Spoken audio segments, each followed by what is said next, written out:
नमस्कार दर्शक बंधु मु ज्योतिर्विद दीपक सेदाजी आपण मानकु मोर भाग्यचक्र चैनल को स्वागत करुच्ची। पुराणा पोथी को अनुसंधान करी केतक गुप्त तथ्य निर्णीत होइछि। ग्रहर गोचर गति संबंध एवं तार समस्त राशि उपरे कि प्रकार भिन्न भिन्न प्रभाव रही से संबंध निर्णीत होइछि। आपण माने सुनिथिबे बृहस्पति शनि राहु एसबू ग्रह मानकर गोचर फल विषय बहु जगह आलोचना कराई एवं बहुत प्रकार विभिन्न पंडित माने विज्ञ ज्योतिर्विद माने ए संबंध में तथ्य मान प्रदान कर।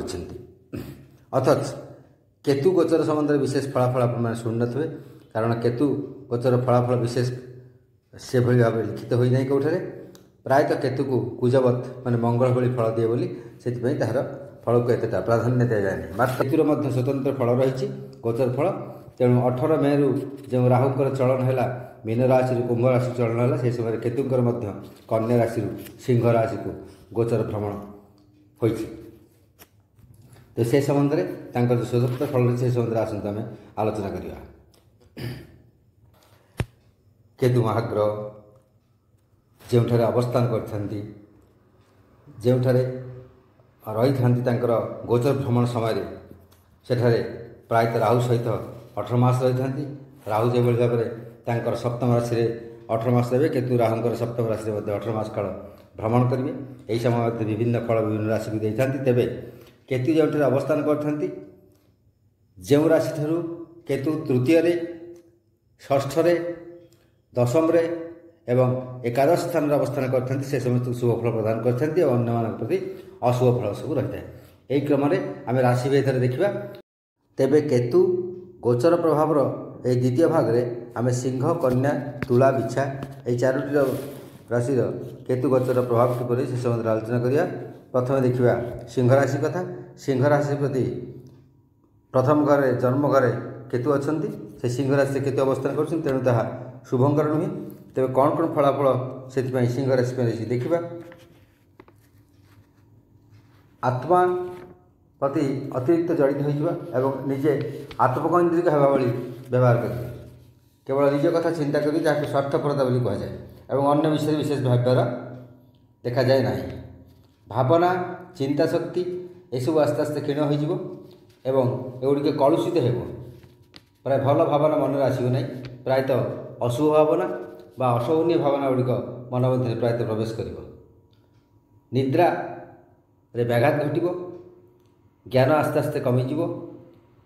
ज्ञान प्रति ज्ञान आहरण करने को जो आग्रह से कम होवार देखा। चेहरा औजल्यता नष्ट हो। केश रे किसी रोगजंत्र दुर्बलता देखा दे पारे। केश दुर्बलता केश झड़ी जा उपुड़ी जा पाचिजा यह हो पारे। शक्ति क्षय हो। चतुरता ह्रास हो। चतुरता कमिज। खुशी जो अच्छी सुख किसी न कि कौन कारण नष्ट हो पारे। विलास क्षय हो। विलास वृद्धि हो ना। विलासिता कमिज आस्ते आस्ते। संजोग गुड़िक सब जो जोगाजोग अच्छी आपंकर जो संपर्क अच्छी से संपर्क प्रायतः फाट देखादेव दूरत्व देखादेव। सुनाम ख्याति यू आस्ते आस्ते कमिज। दुस्वप्न देखिए। वृद्ध वृद्धा मान शारीरिक असुस्थता अति वृद्धि हो। दुर्बलता वृद्धि हो। सम्मान हानि हो। राजनीति क्षेत्र में असुविधार आप पड़े। सम्मान हरवा देखा जाए। अंतकरण आपंकर अशुद्ध हो। परिवेश को संतुलित रखिए ना।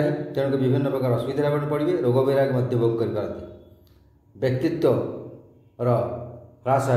व्यक्तित्व आप कमिज एवं जेजेमा अजा एवं शारीरिक असुस्थता आपको विव्रत करें। जीविका जहाँ कर चाकरी व्यवसाय जहाँ कि कर प्रति मुहूर्त क्षतिर सामना करें। एवं रोग जो अच्छी स्थायी रोग गुड़िक आप अच्छी से गुड़िक प्रायतः वृद्धि प्राप्त हो पाए और नूतन नूतन रोग रोगर प्रादुर्भाव हो पाए। यहाँ देखा आम कन्या राशि कथा। कन्या राशि प्रति द्वादशस्थ केतु होती जहाँकि अशुभ अटे। तेज कि प्रकार फल द्वादशस्थ केतु होती देखिए आम ना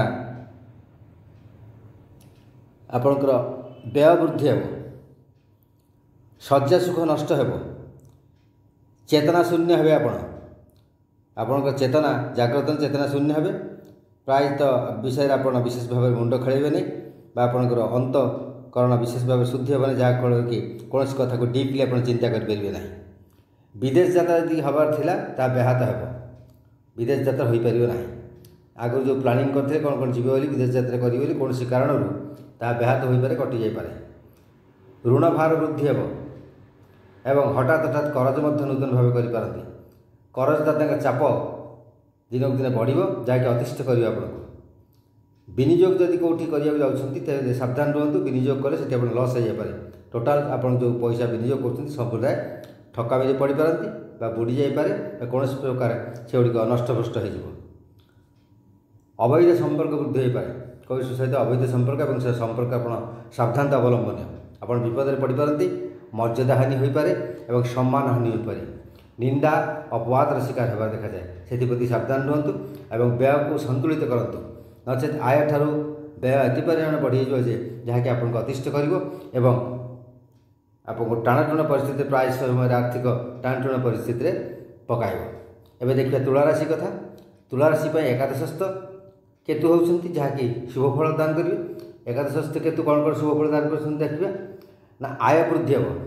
ଯେକୌଣସି ଆପଣ କାର୍ଯ୍ୟ କରୁଛନ୍ତି, ବ୍ୟବସାୟ କରୁଛନ୍ତି, ଯାହା ବି ଚାକିରି କରୁଛନ୍ତି, ଯାହା କରୁଛନ୍ତି ସେ କ୍ଷେତ୍ରରେ ନିଶ୍ଚିତ ଭାବରେ ଆପଣଙ୍କର ଆୟ କିଛି ନା କିଛି ବୃଦ୍ଧି ହେବ। ଆଧ୍ୟାତ୍ମିକତା ବୃଦ୍ଧି ହେବ। ଆଧ୍ୟାତ୍ମିକ ଭାବେ ଲାଭବାନ ହେବେ ଆପଣ କୌଣସି ଐଶ୍ୱରିକ ଶକ୍ତିର ଆଶୀର୍ବାଦ ଲାଭ କରିବେ। ଭୌତିକ ଭାବେ ମଧ୍ୟ ଜମି ବାଡ଼ି ତମକୁ ଭୌତିକ ଲାଭ ଯଦି କିଛି ଆପଣ ଥାଏ କରିବାର ଥାଏ, ଭୌତିକ କ୍ଷେତ୍ରରେ ମଧ୍ୟ ଲାଭପ୍ରାପ୍ତ ହେବେ। ବଡ଼ ଭାଇଙ୍କ ସହ ସମ୍ପର୍କରେ ନିବିଡ଼ତା ଆସିବ, ଘନିଷ୍ଠତା ଆସିବ। ଯଦି ପୂର୍ବରୁ ବାଦ ବିବାଦ ମତାନ୍ତର କିଛି ଥିଲା ତାହା ସବୁ ଦୂରୀଭୂତ ହେବ। ପୁଣି ଆପଣ ବଡ଼ ଭାଇ ସହ ସମ୍ପର୍କ ଭଲ ଆସିଯିବ। ଇଚ୍ଛା ଆଶା ଆପଣଙ୍କର ଯାହା ଥିଲା, ଯାହା କାହା କରିବାକୁ ଆପଣ ମନ କରୁଥିଲେ ଏବଂ ଯାହା ଆଶା ଥିଲା ଆପଣ ଅପୂରଣୀୟ ରହିଯାଇଥିଲା, ସେଗୁଡ଼ିକ ସବୁ ପୂରଣ ହେବ। ଦାଦା ଓ ବଡ଼ ବାପା ଏମାନଙ୍କ ସହିତ ସମ୍ପର୍କରେ ମଧୁରତା ଆସିବ। ଯଦି କିଛି ଅସୁବିଧା ଥାଏ ପୂର୍ବରୁ ବା କୌଣସି କାରଣରେ ଆପଣ ଝଗଡ଼ାଝାଟି ଝାମେଲା କିଛି ହୋଇଯାଇଥାଏ, ବିବାଦ ମନାନ୍ତର ହୋଇଯାଇଥାଏ, ସେସବୁ ପୁଣି ତୁଟିଯିବ ଏବଂ ସମ୍ପର୍କରେ ନିବିଡ଼ତା ଆସିବ। ଆପଣ ସେଥିପାଇଁ ଖୁସି ମଧ୍ୟ ହେବେ। ବାମ ହସ୍ତରେ ଯଦି କୌଣସି ପ୍ରକାର ଆଘାତ ହୋଇଥିଲା ବା କୌଣସି କ୍ଷୟକ୍ଷତି ହୋଇଥିଲା, କୌଣସି କ୍ଷତ ସୃଷ୍ଟି ହୋଇଥିଲା ବା ରକ୍ତକ୍ଷୟ ହୋଇଥିଲା, ସେସବୁ ଆପଣଙ୍କର ଉପଶମ ହେବେ। ସେସବୁ ରୋଗରୁ ଆପଣ କମିବା ଉପଶମ ଲାଭ କରିବେ। ଯୌନ ସୁଖ ଆପଣ ପର୍ଯ୍ୟାପ୍ତ ପରିମାଣରେ ପ୍ରାପ୍ତ କରିବେ। ଏହିସବୁ ଭାବେ ରହିଛି ଆପଣଙ୍କର ତୁଳାରାଶିର। ତାପରେ ଦେଖିବା ବିଛାରାଶି କଥା। ବିଛାରାଶି ପ୍ରତି ମଧ୍ୟ ଦଶମ କେତୁ ହେବାରୁ ଶୁଭପ୍ରଦ ଅଟନ୍ତି। ତେବେ ବିଛାରାଶି ପାଇଁ କ'ଣ କ'ଣ ଶୁଭତ୍ୱ ରହିଛି ଦେଖିବା ଆମେ। ବ୍ୟବସାୟ କ୍ଷେତ୍ରରେ ବହୁତ ଉନ୍ନତି ହେବ। ଯେକୌଣସି ବ୍ୟବସାୟ ଆପଣ କରୁଥାନ୍ତୁ, ଆପଣ ଯେଉଁ ପୁରୁଣା ବ୍ୟବସାୟ କରୁଛନ୍ତି ଉନ୍ନତି ହେବ ଏବଂ ଏହାର ଶାଖା ବିସ୍ତାର କରିବେ, ତା'ର ପ୍ରସାର ଆହୁରି ହେବ। ପିତାଙ୍କର ଶାରୀରିକ ସୁସ୍ଥତା ଦେଖାଦେବ। ପିତାଙ୍କ ସହିତ ଆପଣଙ୍କର ଭଲ ପଡ଼ିବ। ଯଦି ପୂର୍ବରୁ କିଛି ବିବାଦ ଥିଲା ବା ମନାନ୍ତର କୌଣସି କାରଣ ଥିଲା ତାହା ତୁଟିଯିବ। ପୁଣି ପିତାଙ୍କ ସହିତ ଆପଣ ଘନିଷ୍ଠତା ଆସିବ ସମ୍ପର୍କରେ। ପିତାଙ୍କର ବହୁତ ସାହାଯ୍ୟ ସହଯୋଗ ଆପଣ ପାଇବେ, ଯାହାଫଳରେ ଭାଗ୍ୟ ଉନ୍ନତି ହେବ, କର୍ମୋନ୍ନତି ଯଥେଷ୍ଟ ପରିମାଣରେ ଆପଣଙ୍କ ହେବ। ପେଶା ବ୍ୟବସାୟ ଯାହା କରୁଛନ୍ତି ସେଥିରେ ଆପଣଙ୍କ ଉନ୍ନତି ହେବ ଏବଂ ଯେକୌଣସି କ୍ଷେତ୍ରରେ ଆପଣ ଯାହା କାର୍ଯ୍ୟ କରୁଛନ୍ତି ନିଶ୍ଚିନ୍ତ ଭାବେ ସଫଳତା ପ୍ରାପ୍ତି ହେବ। ସମ୍ମାନ ଆପଣଙ୍କ ବୃଦ୍ଧି ହେବ। ଗୌରବ ବୃଦ୍ଧି ହେବ। ଗୌରବ ପ୍ରାପ୍ତ କରିବେ। ଯାହା କରିବେ ଆପଣ ଯାହା କରୁଥିବେ ସେଥିରେ ନିଶ୍ଚିନ୍ତ ଗୌରବ ପ୍ରାପ୍ତି ହେବ, ମର୍ଯ୍ୟାଦା ବୃଦ୍ଧି ହେବ ଏବଂ ଆପଣ ସମାଜରେ ପ୍ରତିଷ୍ଠିତ ବ୍ୟକ୍ତି ଭାବେ ଆପଣଙ୍କର ଆସନ ଦଖଲ କରିପାରିବେ। ମେରୁଦଣ୍ଡ, ଆଣ୍ଠୁ ଓ ଜଙ୍ଘ ଏସବୁ ଯଦି ପୂର୍ବରୁ କୌଣସି ରୋଗ ଯନ୍ତ୍ରଣା ଥିଲା, କିଛି ଅସୁବିଧା ଥିଲା ବା ତା ପାଇଁ ଚିକିତ୍ସିତ ହେଉଥିଲେ, ସେଥିରୁ ଆପଣ ଆରୋଗ୍ୟ ଲାଭ କରିବେ। ଲକ୍ଷ୍ୟସ୍ଥଳେ ଆପଣ ପହଞ୍ଚିବେ।